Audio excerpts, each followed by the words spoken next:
Hello बच्चों, आज हम डिस्कस करेंगे नीट पेपर 2022। कोड है बच्चों T6। ठीक। तो पहले ऑर्गेनिक केमिस्ट्री पार्ट का अपन डिस्कशन करेंगे। ठीक। So let's start. First question बच्चों, क्वेश्चन नंबर 52। क्या क्वेश्चन बच्चों देखते हैं। Which compound amongst the following is not aromatic compound. बच्चों कभी भी अगर नॉट, इनकरेक्ट, रॉन्ग ऐसा कुछ लिखा हुआ है तो सबसे पहले उसको क्या करना है, आपने को अंडरलाइन कर देना। ठीक है। तो कौन सा नहीं। तो बच्चों एरोमेटिक कंपाउंड की क्या स्पेशलिटी होती है बच्चों। तो सबसे पहले आप लोग क्या पढ़ते हैं बच्चों, इट शुड बी, क्या लिखते हैं बच्चों, it should be cyclic. Aromatic compound सबसे पहले क्या होना चाहिए, साइक्लिक, सभी साइक्लिक। नेक्स्ट क्या पढ़ते हैं बच्चों, इट शुड बी प्लेनर। हाँ या ना बच्चों, इट शुड बी प्लेनर। क्यों प्लेनरिटी की जरूरत होती है बच्चों, for delocalization of pi electrons. Third point is it should be conjugated. It should be conjugated. और लास्ट में अपन लिख देते हैं बच्चों कि it should follow Huckel's rule. That means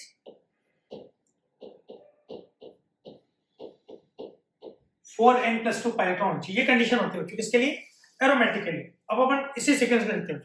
सबसे पहले cyclic, polar cyclic, planar. Planar का मतलब बच्चों जो भी कार्बन है उनका हाइब्रिडेशन कभी भी sp3 नहीं होना चाहिए। तो यहाँ पे देखो ये कंपाउंड आपका साइक्लिक है, कंप्लीटली कॉन्जुगेटेड भी है, प्लेनर भी है, सब कुछ है। यहाँ पे भी सेम ऐसा ही। यहाँ पे बच्चों एक प्लस है ना बच्चों, ध्यान, ये टाइप नहीं हुआ, मिसप्रिंट है। तो साइक्लिक भी है, प्लेनर भी है, कॉन्जुगेटेड भी है। यहाँ अगर आप देखें तो इस नीचे वाले कार्बन को देखो, यहाँ पे इस कार्बन का हाइब्रिडेशन इज sp3। sp3 का मतलब ये क्या हो गया बच्चों, इट इज नॉन प्लेनर। कैसा हो गया बच्चों, नॉन प्लेन। नॉन प्लेनर का मतलब ये जो कंपाउंड है बच्चों, नॉट पूछा है में से, so it is not aromatic. So correct answer is option 3। ठीक है ना बच्चों, ये क्या होगा, नॉन एरोमेटिक होगा। ये कंपाउंड भी कंप्लीट कॉन्जुगेटेड है, प्लेनर है, साइक्लिक है, 4n plus 2 pi इलेक्ट्रॉन भी है। ठीक, तो ये भी आपका एरोमेटिक होगा। तो राइट आंसर क्या होगा, option 3। So next question from organic chemistry. Next question बच्चों अपना basically chapter class 12 carboxylic acid जो पार्ट है उसका है। क्या बच्चों यहाँ पे RNDS की रिएक्शन CO2 के साथ में करा, then it forms compound Y and that upon hydrolysis gives acid. So यहाँ पे क्या पूछा गया बच्चों, व्हाट इज Y, कैसे सॉल्व करेंगे, इक्वेशन लिखनी पड़ेगी। देखो साहब CO2 को कैसे लिखना है, O double bond C double bond O, clear, plus RNDX लिखा है RMGX. So metal will be always positive, so it is negative, means source of nucleophile. यहाँ पे अगर चेक करें तो बॉन्ड को यहाँ शिफ्ट कर सकते हैं, यहाँ माइनस यहाँ प्लस, कैसा हो जाएगा बच्चों, हम ऐसा लिख सकते हैं इसको, O double bond C OMGX और यहाँ क्या लगा देंगे बच्चों R। बेसिकली ये क्या होगा बच्चों, ये वाला पार्ट माइनस और ये वाला पार्ट प्लस, इसलिए उस फॉर्म में लिखा है बच्चों। तो आप देखो RCO minus Mg plus X, ऐसा ऑप्शन कौन सा है, सो ऑप्शन 4 इज करेक्ट। ठीक, राइट क्वेश्चन था, बहुत इजी।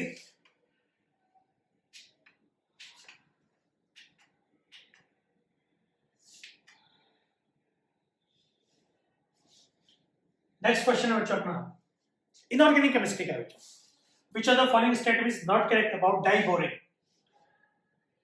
तो डाइबोरेन के बारे में बच्चों अपने को पहले स्ट्रक्चर पता होना चाहिए।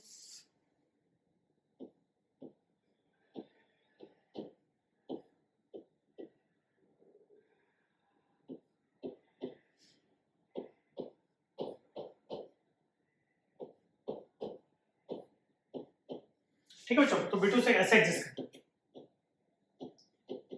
क्योंकि ये क्या होता है बच्चों, दे आर इलेक्ट्रॉन डेफिशिएंट। तो यहाँ पे अगर अपन देखें बच्चों, ये जो डॉटेड बॉन्ड है बच्चों, क्योंकि जब अपन हाइब्रिडेशन की बात करते थे तो अपन बहुत यूनिक लाइन बोलते हैं बच्चों, इट इज हाइपोथेटिकल कंसेप्ट, है ना, किसी ने देखा नहीं ऐसा। तो ये क्या आपका हाइपोथेटिकल। तो यहाँ पे अगर अपन देखें तो एक बोरोन के कितने बॉन्ड है बच्चों, 4। हाँ, डॉटेड बॉन्ड को भी काउंट करना है, बस बच्चा ने ये गलती थी। तो पूछा नॉट करेक्ट, इसका भी आंसर होगा sp2। ठीक, तो यहाँ पे अपन देखो बच्चों अगर देखें तो जो ऑप्शन 3 है आपका, both the boron atoms are sp2 hybridized, ये आपका रॉन्ग स्टेटमेंट है बच्चों। अब यहाँ पे जो नॉर्मल बॉन्ड होता है बच्चों उसको अपन क्या बोलते हैं, two centre two electron bond, है ना। और ये जो बॉन्ड है बच्चों आपका, ये वाला जो ऊपर आपको जो दिख रहा है, मतलब बी एच और वापिस बी, इस बॉन्ड को अपन क्या बोलते हैं बच्चों, three centre two electron bond. ठीक, अब देखो बच्चों क्या लिखा है। First statement, the four terminal BH bond are two centre two electron bond, मतलब इनकी बात कर रहा हूं, 1 2 3 4, यस नॉर्मल बॉन्ड है, इसका मतलब two centre two electron bond.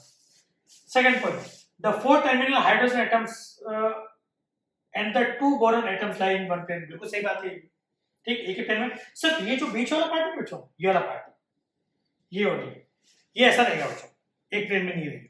ठीक, थर्ड तो रॉन्ग है। Fourth, there are two three centre two electron bond, ये वाला जो बॉन्ड है बच्चों, जो इसके प्लेन के ऊपर में जो जिसको अपन और क्या बोलते हैं बच्चों, बनाना बॉन्ड। ठीक है ना, इनको अपन क्या बोलते हैं, three centre two electron bond. तो एक ऊपर है और एक नीचे है बच्चों, इनको अपन क्या बोलते हैं, three centre two electron bond. क्यों, क्योंकि एक्चुअल में यहाँ पे देखें तो एक बोरॉन का इलेक्ट्रॉन है, एक हाइड्रोजन का इलेक्ट्रॉन है, लेकिन ये डिस्ट्रीब्यूट किसके बीच में हो रहा है बच्चों, थ्री एटम। कौन कौन से, boron, hydrogen and again boron. ठीक है, इसलिए इस बॉन्ड को अपन क्या बोलते हैं, three centre two electron bond, और we can say banana bond. Clear, NCERT की लाइन है बच्चों, डायग्राम मिलेगा आपको पी ब्लॉक में, उसके नीचे लिखा होगा साथ साथ। ठीक, बच्चे का कंफ्यूजन यही होता है बच्चों कि इस डॉटेड बॉन्ड को मैं काउंट करूं या ना करूं, तो काउंट करना है बच्चों। ठीक, स्टार्ट पॉइंट है। Next, gadolinium has a low value of third ionization enthalpy because of, ये क्वेश्चन है बच्चों अपना डी एंड एफ ब्लॉक। ठीक है, तो डी एंड एफ ब्लॉक के अगर अपन पढ़ते हैं तो बच्चों वहां पे साफ साफ लिखा है कि इसकी जो लो वैल्यू होती है third ionization, that is because of high exchange energy. किसकी वजह से होती है बच्चों, जो एक्सचेंज एनर्जी रहती है बच्चों, एक ऑक्सीडेशन स्टेट से दूसरे में कन्वर्ट होने के लिए जो एनर्जी चाहिए अपने को, उसको अपन क्या बोलते हैं, एक्सचेंज एनर्जी। जैसे आपने देखा होगा कि कुछ एलिमेंट अपने +1 फॉर्म में एग्जिस्ट करते हैं, कुछ +2 कुछ +3। तो बेसिकली ये जो लाइन लिखी है बच्चों, ये है अपनी किसके लिए, M+3 आयन के लिए। ठीक है, तो एफ ब्लॉक में सब लिखा हुआ है बच्चों कि ये जो लो होती है आपकी third IP, it is because of low, sorry it is because of high action enthalpy की वजह से। ठीक है, एक्शन एनर्जी पे बोलते हैं जिसको अपन। नेक्स्ट बच्चों क्या बोला है, कुछ अपने question number 57 from inorganic chemistry, P block का बच्चों, given below two statement 1, the boiling point of the following hydride of group 16, मतलब ऑक्सीजन फैमिली की बात चल रही है, increase in the order H2O H2S H2S H2T, ये बिल्कुल गलत है बच्चों। क्यों, क्योंकि यहाँ पे बच्चों जो वाटर होता है बच्चों, इसका जो बॉइलिंग पॉइंट होता है वो ज्यादा होता है बच्चों, वाटर का क्या होता है, मैक्सिमम होता है। उसके बाद H2 मास से देखते हैं, H2TE, देन H2SC, और सबसे कम H2S। H2S का कम होना भी चाहिए बच्चों, because it is gas at room temperature. ठीक, और ये लिक्विड है, it is because of hydrogen bond. तो फर्स्ट स्टेटमेंट में अपना क्या हो गया बच्चों, ये गलत है, रोल कर देते। Statement, the boiling point of this hydride increase with increase in molar मास। ठीक है, तो बोला बच्चों डाउन द ग्रुप क्या है आपका, ये इंक्रीज होना चाहिए, ये भी गलत है बच्चों, क्योंकि यहाँ पे हाइड्रोजन बॉन्डिंग की वजह से आंसर क्या आ रहा है, उल्टा। मतलब दोनों जो आपके स्टेटमेंट है, the boiling point of this hydride increase with increase in molar mass, ये भी क्या हुआ, wrong. Means both statement are wrong. इस ऑप्शन कौन सा है बच्चों, both statement 1 and statement 2 are incorrect, so correct answer is 1। ठीक है ना बच्चों, बात समझ। इस बार काफी सारे क्वेश्चन आए बच्चों स्टेटमेंट के ऊपर। आगे देखो बच्चों, next, the acidic strength of mono substituted nitrophenol is higher than phenol, बिल्कुल साहब। कैसे बच्चों, देखो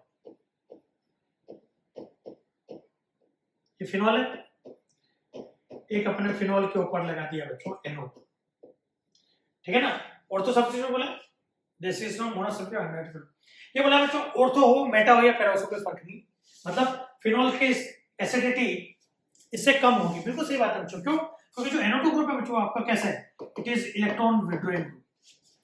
ये कैसा है बच्चों, it is electron withdrawing group, और इलेक्ट्रॉन विड्रॉइंग ग्रुप की वजह से क्या होता है बच्चों, हमेशा एसिडिक स्टेट इंक्रीज होती है। क्यों इंक्रीज होती है बच्चों, because this electron withdrawing group क्या करता है बच्चों, it stabilize this phenoxide ion. यहां से H+ निकालने के बाद जो आयन बनेगा उसको ये क्या कर देता है बच्चों, स्टेबलाइज कर देता है। ठीक, तो क्या लिखा है, फर्स्ट स्टेटमेंट क्या था, the acidic of substitute nitrophenol is higher than phenol, ये तो करेक्ट है बच्चों।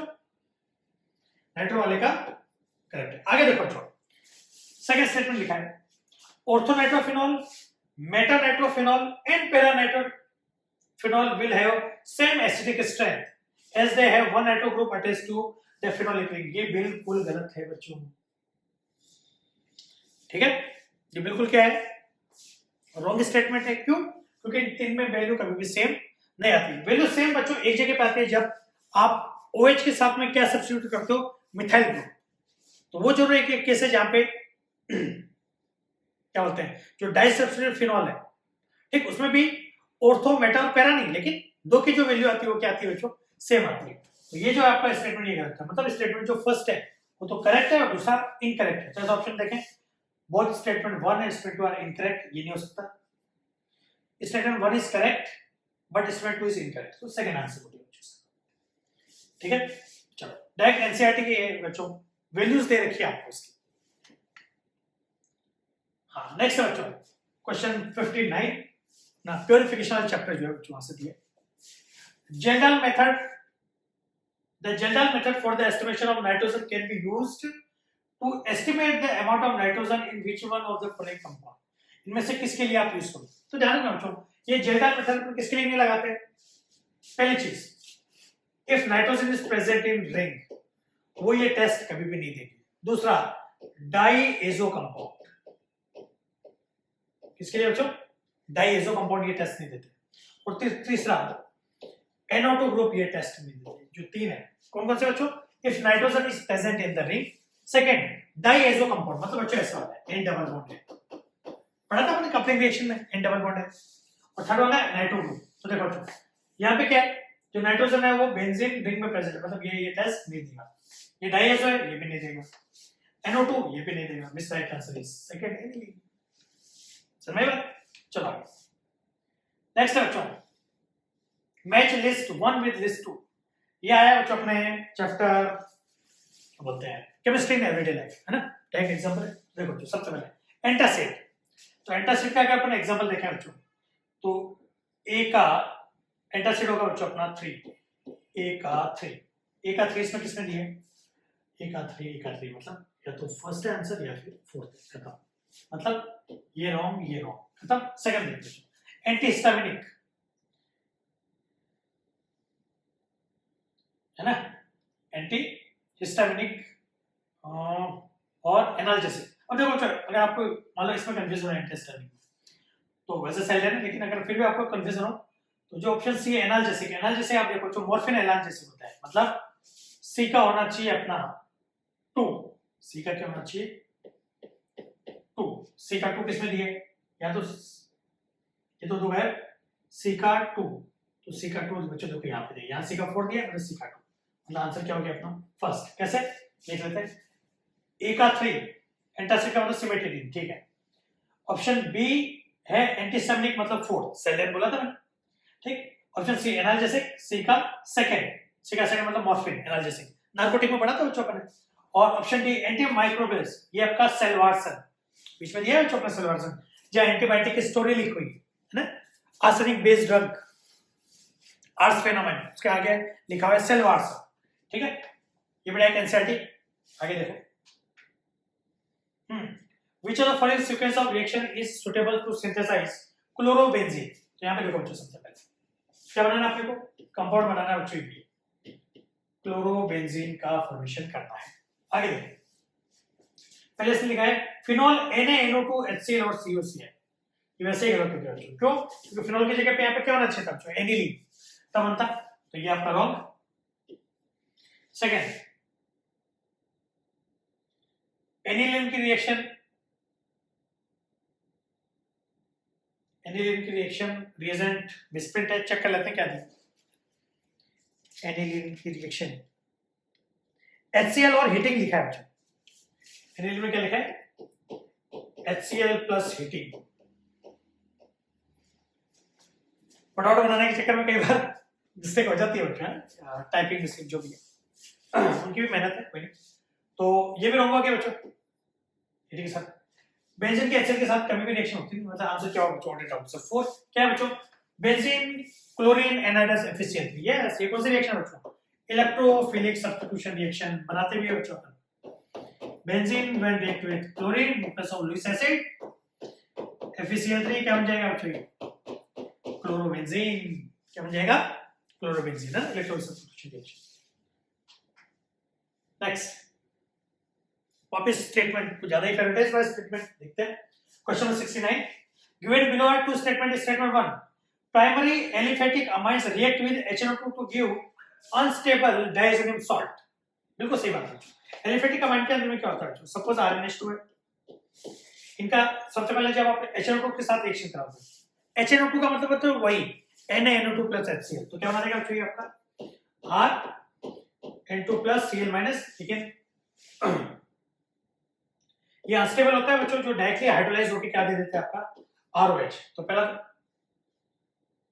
हाँ बिल्कुल अनस्टेबल होता है, मतलब ये तो आपका करेक्ट है बच्चों। आगे देखते हैं, primary aromatic amines react with HNO2 to form diazonium salt. समझो बच्चों, HNO2 का मतलब वही है अपना NaNO2 plus HCl, ठीक, which are stable even above 300 K। गलत। जब आप ये रिएक्शन कराते हो बच्चों, अगर आपको याद हो तो आपने जब एनिलीन से ये बनाया था कंपाउंड, क्या N2+Cl-, मतलब वही BDC बेंजीन डाइज़ोनियम क्लोराइड। तो आपको यहाँ पे टेम्परेचर पे स्टार लगाया जाता है, 0 to 5 डिग्री सेंटीग्रेड होना चाहिए, लोअर टेम्परेचर पे ही स्टेबल होता है, सही है ना। जब वापस पढ़ते हैं, which are stable even above, possibility नहीं है कि 300 के ऊपर ये क्या हो, स्टेबल। मतलब फर्स्ट करेक्ट है, सेकंड इनकरेक्ट है, तो पहला हो नहीं सकता, सेकंड स्टेटमेंट 1 इज करेक्ट, हाँ correct, 2 is incorrect, second answer आ गया, ठीक है। तो ये जो एरोमेटिक वाले जो बनते हैं बच्चों, एनिलीन वाले जो BDC अपन बनाते हैं, they are stable at lower temperature only, ध्यान रखेंगे, ठीक। आगे बात करते हैं 70 आया बच्चों अपना चैप्टर पॉलीमर। देखो माइनर टॉपिक से भी उठाए, देखो सब क्या है question 70, which statement regarding polymer is not correct। बच्चों वापस underline, fibre possesses high tensile strength, बिल्कुल सही बात है, क्योंकि यहाँ पे हाइड्रोजन बॉन्डिंग होती है इस वजह से। Thermoplastic polymer are capable of repeatedly softening and hardening on heating and cooling। Softening होते हैं हीटिंग पे, हार्डनिंग कूलिंग, ठीक है, ये भी बराबर है, ठीक है। Thermosetting polymer are reusable. Thermosetting को यूज अपन नहीं कर सकते, थर्मोप्लास्टिक जो होता है उनको यूज कर सकते। क्यों? क्योंकि थर्मोसेटिंग में जो अगर एक बार आपने हीट मतलब कूल किया है ना, हार्ड हो गए, उसके बाद आप उनको वापस क्या नहीं कर सकते, मोल्ड नहीं कर सकते। मतलब आंसर क्या होगा अपना बच्चों को 3। लास्ट ऑप्शन देख लेते हैं, elastomeric polymeric chain held together by weak intermolecular force. बिल्कुल सही बात है बच्चों, तभी तो उनके अंदर में क्या होगा, इलास्टिक प्रॉपर्टी होगी। तो नॉट पूछा था इसलिए अपना आंसर क्या लगा है, तो दे आर रीयूजेबल, इनको कभी भी अपन रीयूज नहीं कर सकते, रीमोल्ड नहीं कर सकते, ठीक। चलो बच्चों आगे क्वेश्चन नंबर 71, द इनकरेक्ट। देखो शानदार चीजें देखो, करेक्ट रॉन्ग इनकरेक्ट वाले ज्यादा पूछे इस बार, हर बार करेक्ट पूछ, ठीक। The product obtained by SN2 reaction of haloalkane having chirality at the reactive site shows inversion of configuration। बिल्कुल बच्चों अपन पढ़ते हैं, बैक साइड से अटैक होता है, यहाँ पे क्या होता है बच्चों, इन्वर्जन ऑफ कॉन्फ़िगरेशन पढ़ते हैं बच्चों अपन, इन्वर्जन ऑफ कॉन्फ़िगरेशन, ठीक है, ये तो बराबर है। अपने से इनकरेक्ट पूछा है। Second, enantiomer are superimposable mirror image. गलत, they are non superimposable mirror image होता है बच्चों, यही से आंसर आएगा, ये होंगे। फिर भी देख लेते हैं, NSA mixture shows zero optical rotation, ये तो बराबर, ठीक। इक्वल मोलर मिक्सचर होता है, मिक्स करते हैं क्या होता है बच्चों, जितना डेक्सो उतना लिवो, एक दूसरे के रोटेशन को क्या कर देते हैं, नलिफाई, ठीक। SN1 reaction yield 1-1 mixture of both enantiomer. बिल्कुल बच्चों, SN1 के अंदर में हमेशा क्या बनता है, एनांटियोमर बनते हैं। अब आप में सारे लोग बोलेंगे सर रसेल मिक्सचर पढ़ा है, वो इसलिए बच्चों के SN1 रिएक्शन में अपन मान के चलते हैं बच्चों कि जो 50% अटैक हुआ है वो कहां से हुआ है, ऊपर के साइड से, और 50% नीचे के साइड से, तभी अपन क्या लिखते हैं, रसेल मिक्सचर। लेकिन अगर मान लो एनांटियोमर दिया हो तो करेक्ट आंसर क्या होगा बच्चों, फॉर्मेशन ऑफ एनांटियोमर, ठीक है, फॉर्मेशन ऑफ एनएचएमआर। क्यों? क्योंकि कोई जरूरत थोड़ी बच्चों की 50-50% बने, 70-30 भी तो बन सकता है, डिपेंड करता है किस फॉर्मेशन। ठीक है, तो आंसर क्या होगा बच्चों? सेकंड आंसर होगा इसका। ठीक, चलो next, the incorrect statement regarding enzyme is, enzyme के बारे में पूछा बच्चों, biomolecule chapter. Like chemical catalyst enzyme reduce the activation energy, बिल्कुल सही बात है बच्चों। अच्छा वापस इनकरेक्ट पूछा, वापस अंडरलाइन करो। एंजाइम आर पॉलीसैकेराइड, गलत है बच्चों, एंजाइम कभी भी पॉलीसैकेराइड नहीं होते, एंजाइम्स आर मेनली प्रोटीन्स, ऐसा पढ़ते हैं। ठीक है, तो सेकंड आंसर क्या हुआ? करेक्ट। फिर अपन सॉरी इनकरेक्ट हुआ ना, यहां करेक्ट, लेकिन पूछा इसने क्या? Incorrect. Enzymes are very specific और पर्टिकुलर केमिकल रिएक्शन, बिल्कुल बच्चों, दे आर स्पेसिफिक, ऐसा पढ़ते हैं।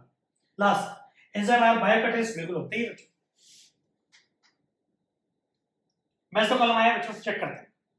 सबसे पहले दिया है साइनोहाइड्रिन, तो साइनोहाइड्रिन बच्चों बनता है अपना जब एल्डिहाइड कीटोन की रिएक्शन होती है HCN के साथ। HCN मतलब ए का होना चाहिए, ए का होना चाहिए 4, ए का 4 देखें तो ए का 4 एक ही में दिया है ना, ए का 4 में बी का देते हैं एसिटाइल, एसिटाइल अल्कोहल, हाँ बी का 3। ठीक है, शिफ्ट बेस, शिफ्ट बेस बनता है बच्चों जब एल्डिहाइड कीटोन किसके साथ में रिएक्शन करते हैं? प्राइमरी अमाइन, तो सी का होना चाहिए सेकंड, सी का सेकंड, यस सी का सेकंड। डी ऑक्साइन, ऑक्साइन का बनता है when aldehyde ketone react with hydroxyl amine, like एक ही ऑप्शन है बच्चों, 1 का 4 सी से आ गया। ठीक है, थर्ड आंसर हो गया। चलो नेक्स्ट बात करते हैं। Given below are two statement, statement 1, the boiling point of aldehyde and ketone are higher than hydrocarbons of comparable molecular mass, बिल्कुल बच्चों ऐसा होता है, because of weak molecular association in aldehyde and ketone due to dipole interaction। अब बच्चों यहाँ पे बच्चों को बड़ा कंफ्यूजन था, है ना, इस क्वेश्चन में काफी बच्चों को कंफ्यूजन था, रॉन्ग भी हुआ।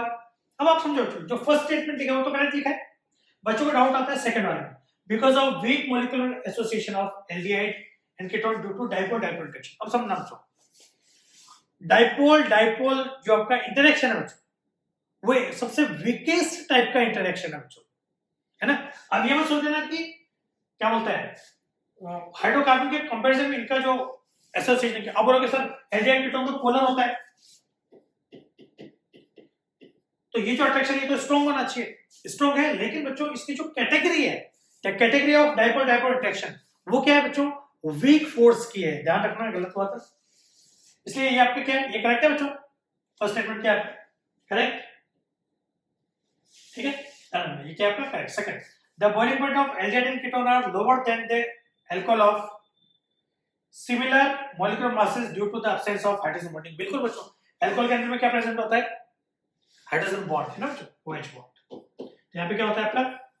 यार पोलर और OH क्योंकि यहाँ पे प्रेजेंट है बच्चों, तो जब भी FON के साथ H आए तो दिमाग में क्या आना चाहिए? Hydrogen bond. ठीक, स्टेटमेंट भी क्या है बच्चों आपका? करेक्ट। सबसे ज्यादा लोगों का क्वेश्चन गलत हुआ था ना बच्चों।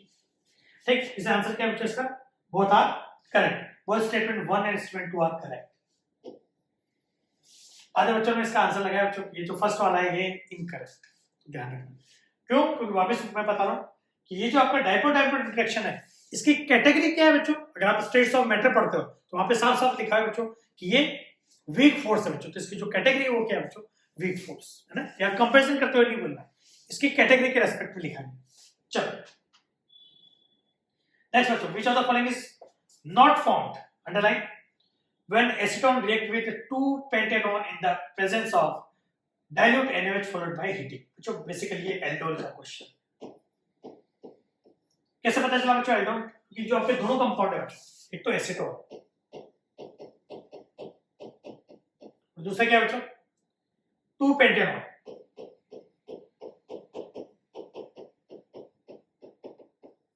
ठीक है, दोनों के पास में क्या है बच्चों? अल्फा हाइड्रोजन है।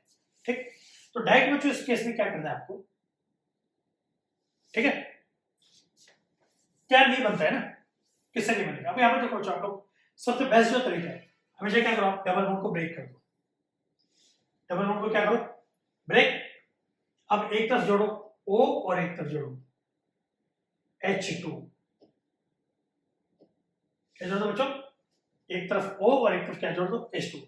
तो क्या बनेगा बच्चों? देखो ये बनेगा आपका CH3 CH2 C double bond O CH2 CH3, इस वाले पार्ट का, इस वाले पार्ट का क्या बना नीचे वाला देखो CH3 CH2 C double bond O है ना, CH2 CH3, मतलब ये जो इसने कंपाउंड बनाया है बच्चों, किसका बनाया है इसने?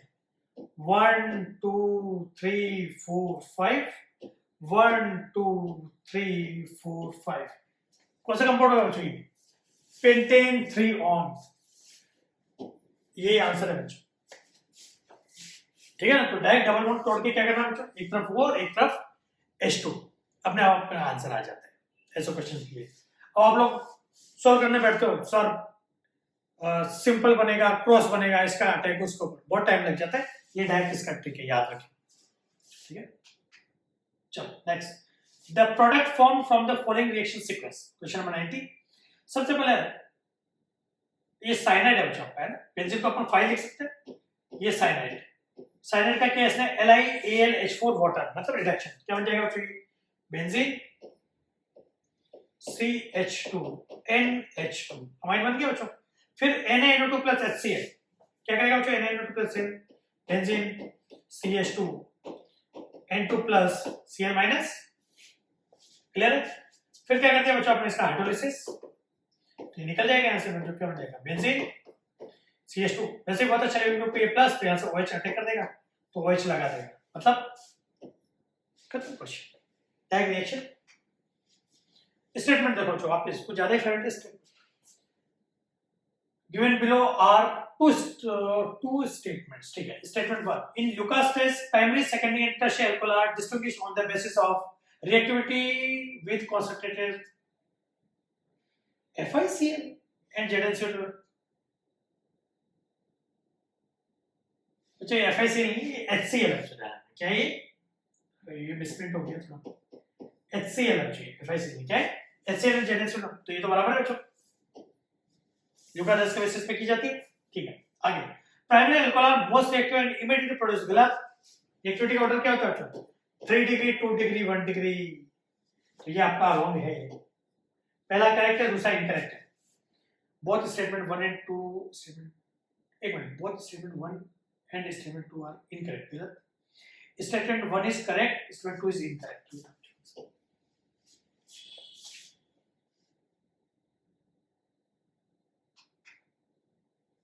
नेक्स्ट है बच्चों,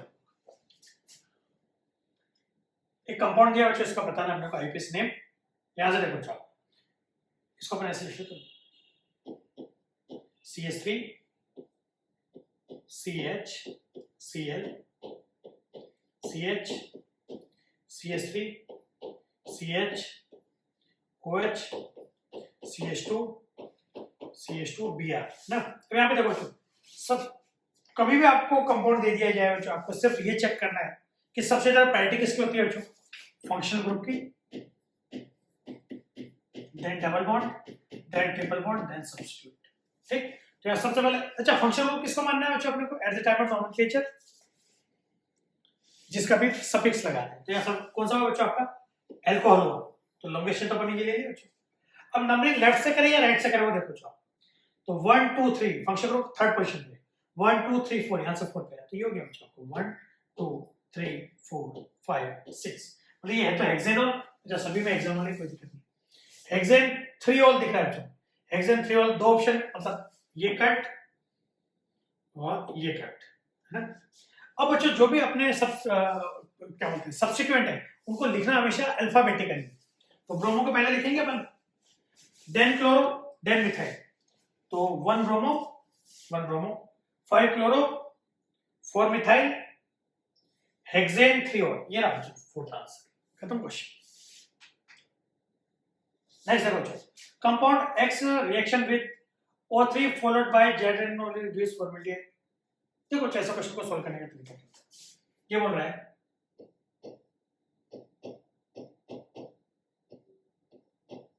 है ना। ऑर्गेनाइजेशन को पता है क्या दे रहा है कंपाउंड, ये दो इधर N फॉर्मेलिटी N, जिसके पीछे छुप गया है, एक बार चेक कर लेते हैं कौन सा कंपाउंड है ये। क्वेश्चन नंबर कौन सा है? 98। 98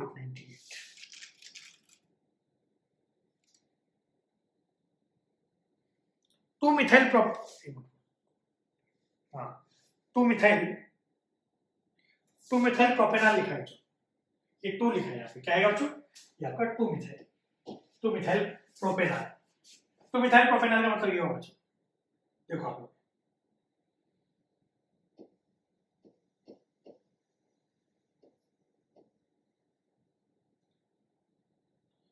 2 मिथाइल प्रोपेनॉल, एक बार बच्चों